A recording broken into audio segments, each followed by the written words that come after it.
వినిపిస్తూ ఉన్నాయి. మరి ఈ నేపథ్యంలో మరి కవిత దక్కించుకుంటుందా టీఆర్ఎస్ అనే పేరును అనేది మనం చూడాలి. ఏ మేరకు ఫైట్ చేస్తుందో చూడాలి.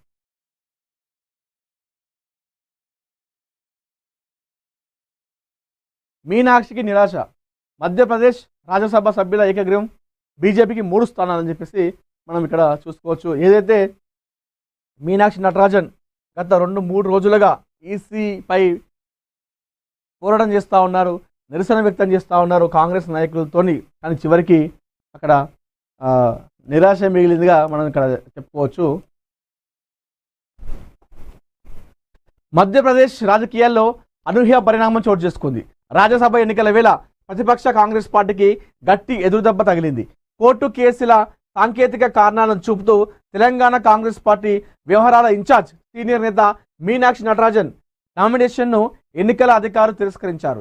ఈ పరిణామంతో మధ్యప్రదేశ్ నుంచి రాజ్యసభకు 2కి బదులుగా 3 బీజేపీ అభ్యర్థులు ఏకగ్రీవంగా ఎన్నికైనట్లుగా ఈసీ ప్రకటించింది. అందులో తరుణ్ చుగ్, రజనీష్ అగర్వాల్, మహేష్ ఉన్నారు. సంఖ్యాబలం ప్రకారం దక్కాల్సిన సీటును చేజార్చుకోవడంతో కాంగ్రెస్ శ్రేణులు నైరాశ్యంలో ఉన్నాయి. సో మీనాక్షికి కావచ్చు, అదేవిధంగా కాంగ్రెస్ పార్టీకి ఇది కాస్త ఒక ఎదురు దెబ్బ అనేటువంటి వార్తగా మనం చెప్పుకోవచ్చు. ప్రియాంక గాంధీ టైం. 5 రాష్ట్రాలపై ఫోకస్. ప్రియాంకకు కీలక బాధ్యతలు.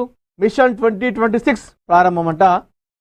సో సోనియా గాంధీ కుమార్తె ప్రియాంక గాంధీ మిషన్ 2026లో భాగంగా తను 5 రాష్ట్రాల ఇన్ఛార్జ్ కూడా ఇచ్చే అవకాశం ఉన్నట్టుగా తెలుస్తూ ఉంది. 5 రాష్ట్రాలపై ఫోకస్ కూడా పెట్టినట్టుగైతే మనం ఇక్కడ చూసుకోవచ్చు మహాపత్రికలో. దేశంలో త్వరలో జరగబోయే 5 రాష్ట్రాల అసెంబ్లీ ఎన్నికలను కాంగ్రెస్ పార్టీ అత్యంత ప్రతిష్టాత్మకంగా తీసుకుంది. ఈ ఎన్నికల సమరంలో పార్టీని ముందుండి నడిపించేందుకు కాంగ్రెస్ అగ్రనేత ఏఐసిసి ప్రధాన కార్యదర్శి ప్రియాంక గాంధీ వాద్రాకు హైకమాండ్ కీలకమైన బాధ్యతలను అప్పగించింది.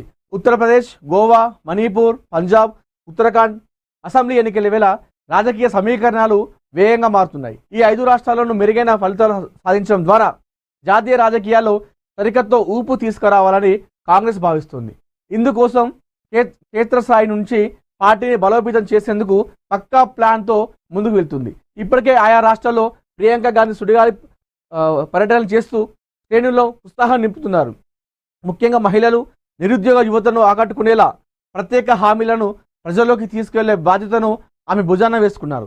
రాష్ట్రాల వారీగా ఉన్న స్థానిక సమస్యలపై అధికార పక్షాలను గట్టిగా నిలదీస్తూ కాంగ్రెస్కు అనుకూల పవనాలు వీచేలా క్షేత్రస్థాయి మేనేజ్మెంట్పై ప్రియాంక ప్రత్యేక దృష్టి సారించారు. అంటే నన్ను అడిగితే సోనియా గాంధీ అంటే ఇందిరాగాంధీకి ఉన్నటువంటి చరిష్మా కావచ్చు, ఇందిరాగాంధీ గారికి ఉన్నటువంటి ఆ స్టామినా అంతా కూడా ప్రియాంక గాంధీ గారిలో కనిపిస్తాయి నాకు. సోనియా గాంధీ గారి కంటే ఎక్కువ ప్రియాంక గాంధీ గారిలో మనకు ఇవి కనిపిస్తాయి ఎక్కువ.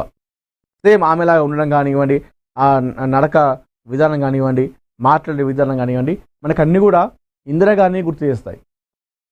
సరే సోనియా గాంధీ ఇటలీ దేశ మహిళ అని చెప్పేసి చాలామంది అన్నప్పటికీ కూడా సో ప్రియాంక గాంధీ మాత్రం ఇందిరాగాంధీ వారసురాలుగా మనవరాలుగా సేమ్ ఇందిరాగాంధీ పోలికలతో తన నడవడిక కావచ్చు, తన తీరు కావచ్చు, మాట్లాడే విధానం కావచ్చు, అన్నీ కూడా మనకు ఇందిరాగాంధీ గారిని గుర్తు చేస్తాయి. సో ఈ విషయంలో ప్రియాంక గాంధీని కాంగ్రెస్ పార్టీ ఉపయోగించుకోవచ్చు. ఈ విధంగా ఉపయోగించుకొని చాలా రాష్ట్రాల్లో పర్యటిస్తూ అంటే మరొక ఇందిరాగాంధీ లాగా పోర్ట్రేట్ చేస్తూ కాంగ్రెస్ పార్టీ ఈ విధంగా ముందుకు వెళ్ళొచ్చు ఎలక్షన్స్లో. మరి అది ఏ మేరకు సక్సెస్ అవుతారో కూడా చూడాలి మనం. విద్యా వైద్యమే దేశ ప్రగతికి ప్రాణవాయువు. నీతి ఆయోగ్ వేదికగా తెలంగాణ అభివృద్ధి. మెట్రో 2వ దశకు కేంద్రం పచ్చజెండా. హైదరాబాద్కు ఐఐఎం నిధులు ఇవ్వాలని ప్రధాని మోడీకి ముఖ్యమంత్రి విజ్ఞప్తి. 6 మహానగరాలకు M6 టాస్క్ ఫోర్స్ ఏర్పాటు చేయాలని కేంద్రానికి కీలక ప్రతిపాదన మనం చూసుకోవచ్చు. నిన్న దేశ ప్రధాని నరేంద్ర మోడీ గారు, అదేవిధంగా తెలంగాణ రాష్ట్ర ముఖ్యమంత్రి రేవంత్ రెడ్డి గారు కూడా కలుసుకున్నారు. సో ఈ తెలంగాణ అభివృద్ధి విషయం పైన కూడా ఆయన మాట్లాడడం జరిగింది మోడీ గారితో.